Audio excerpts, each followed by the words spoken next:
Yes, people, this is your girl Aleisha Lee, and welcome back to a new episode of Motivational Lee.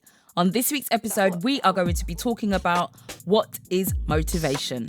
But before we get into all of that, make sure you hit the like button, hit the subscribe button, hit the notification bell so you are kept up to date each and every time I upload. And without further ado, let's get into this. So, what is motivation?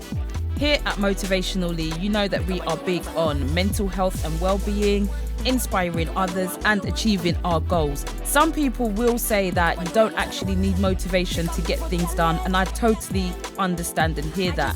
For me though, I look at motivation as the spark, the beginning, the start of any idea or move or action that you're about to take. It's that initial, I want to do that.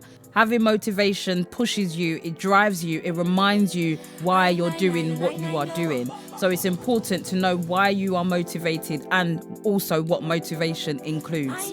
I wanted to get into this article. This is from verywellmind.com. They talk about mental health, self-improvement, psychology, and a lot more. So I came across this article and it's called What is Motivation? So I'm just going to read to you a little bit from this page where it talks about what is motivation, and I'll leave the link down below as well, so if you want to check out the article in full you can do so. What is motivation? Motivation is the process that initiates, guides and maintains goal-oriented behaviours. It is what causes you to act, whether it is getting a glass of water to reduce thirst or reading a book to gain knowledge. Motivation involves the biological, emotional, social, and cognitive forces that activate behaviour. In everyday usage, the term motivation is frequently used to describe why a person does something. It is the driving force behind human actions.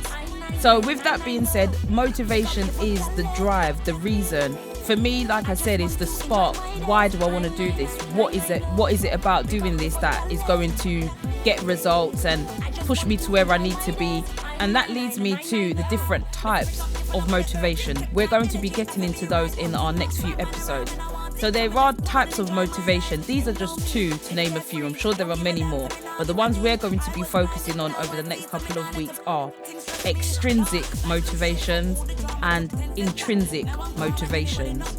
So once you understand the different types of motivations, and once you understand the task that you want to do and achieve, you're then able to link these two up to figure out what the motivations are in order for you to keep on using those as a driving force to continue. And you can also use this to your advantage in any times where you might be feeling in doubt. You can always refer back to your motivations and to your why you're doing these things.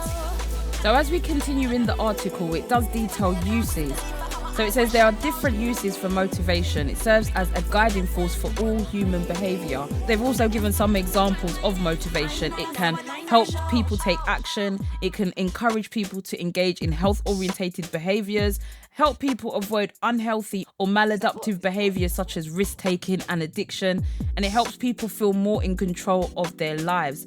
It can improve overall well-being and happiness, which just sounds all amazing. So these are all things that motivation can play a key part in. So never underestimate motivation. So the article goes on to talk about the impact motivation can have on a person. They detail it in three different parts: activation, persistence, and intensity. So the activation is more to do with the psychology of a person in regards to having that initial thought, that initial decision to want to change the behavior. So that moment where you're like, you know what, I want to lose weight, I'm going to start losing weight. That is the activation. That's the point in which you're wanting to make a change.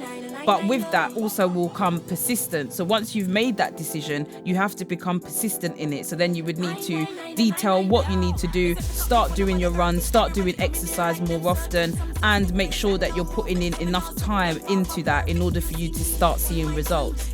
It then moves on to intensity. So that can be seen as how often you're doing it, how many times you're doing it, in what type of way you're doing it. So for instance, if you want to lose weight, the intensity would be, I'm going to run 4 times a week, 5 times a week, and that will make sure that you're building up the consistency within that new habit that you're trying to build.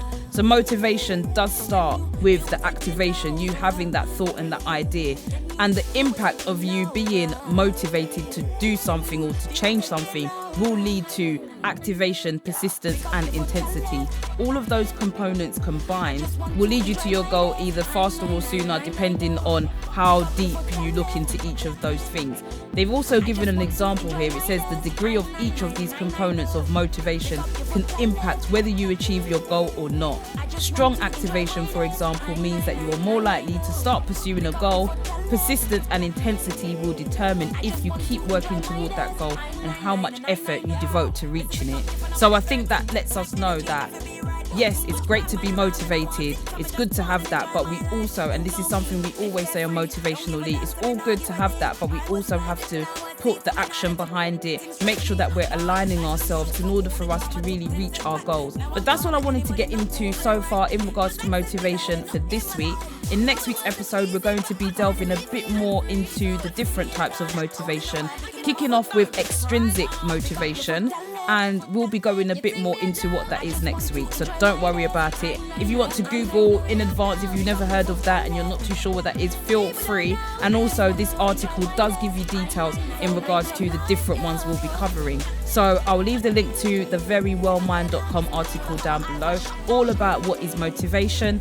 And remember, next week we'll be delving into those a bit more. But anyway, guys, I hope you have enjoyed this introduction into what motivation is. Leave a comment down below in regards to what motivates you. What is your motivation? What is your driving force that pushes you to wake up in the morning, that leads you towards doing your goals? What is your motivation? Leave your comments down below. I would really love to hear what drives you. Make sure you have a great week, and yeah, I'll catch you in my next video. Done now. Bye.